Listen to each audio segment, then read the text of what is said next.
નમસ્કાર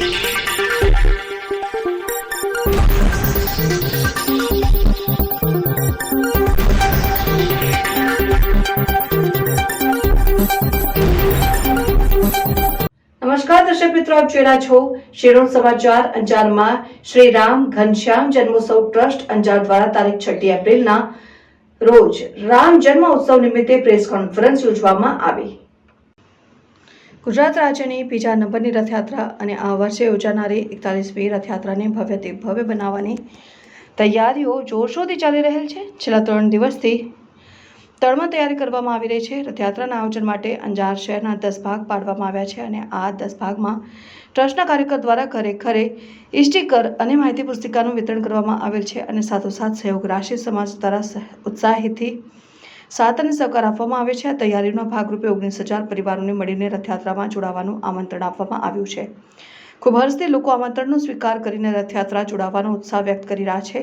રથયાત્રાને ભવ્યથી ભવ્ય બનાવવા માટે સામાજિક સંસ્થા આગેવાન સમાજના પ્રમુખ અને એસોસિએશનના પ્રમુખ સાથે બેઠક યોજવામાં આવી હતી। અગ્રણીઓ જોડાયા હતા। આ ઉપરાંત પ્રશાસનિક અધિકારીને મળી રથયાત્રા જોડાવા માટેનું આમંત્રણ આપવામાં આવ્યું હતું। દરમિયાન અધિકારીઓએ રથયાત્રામાં જોડાવા અને સહયોગ આપવા બદલ ઉત્સાહપૂર્વકનો આભાર વ્યક્ત કર્યો હતો। સાથે સાથે પ્રભુ શ્રી રામના જીવન આધારિત પંચ પરિવર્તન એક સ્થાન મધ્ય રામ કક્ષાનું પણ આયોજન કરવામાં આવી રહ્યું હતું।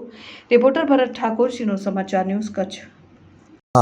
શ્રી રામ ઘનશ્યામ જન્મોત્સવ ટ્રસ્ટ દ્વારા દર વખતે જે રીતે ભવ્ય આયોજન થાય છે એ રીતે આ વખતે 6 એપ્રિલના રવિવારના અંજારમાં ભવ્યાતિ ભવ્ય રથયાત્રાનું આયોજન છે।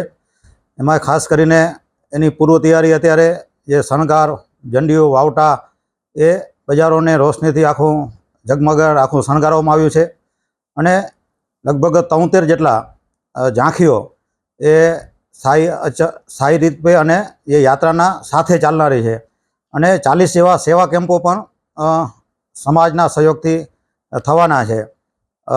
રથયાત્રા જે એનું જે સામયો છે એ બપોરે 2 વાગે કાપરી દાદા જે જીનામનું જે મંદિર છે ત્યાંથી પ્રારંભ થશે।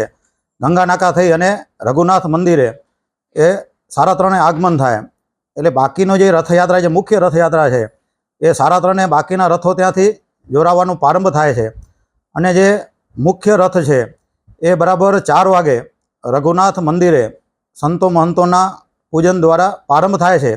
એના પહેલાં સ્વામિનારાયણ મંદિરની અંદર 3 થી 4 એક પ્રારંભ સભા જેવું આયોજન કરેલ છે। એમાં સાધુ સંતો, સમાજના અગ્રણીઓ, શ્રેષ્ઠીઓના સહયોગથી એ સભા થશે અને જાહેરમાં રામની મહાઆરતી થશે અને પછી રથનો પ્રારંભ થશે। તો આ ભવ્ય રથયાત્રામાં જે પંચ પરિવર્તન છે, જે પર્યાવરણ છે, કુટુંબ છે, નાગરિક કર્તવ્ય, સામાજિક સમરસતા, આવા 5 વિષયને લઈને મુખ્ય એ વિષય રહેવાનો છે અને એની અલગ અલગ ઝાંખીઓ દ્વારા પણ આ વખતે એનું નિદર્શન થવાનું છે અને એક સમાજને 5 પરિવર્તનનો જે મેસેજ છે એ આપવામાં આવશે અને આ રથયાત્રામાં દરેક ધર્મપ્રેમી જનતાને જોડાવા ભાવભર્યું આમંત્રણ છે।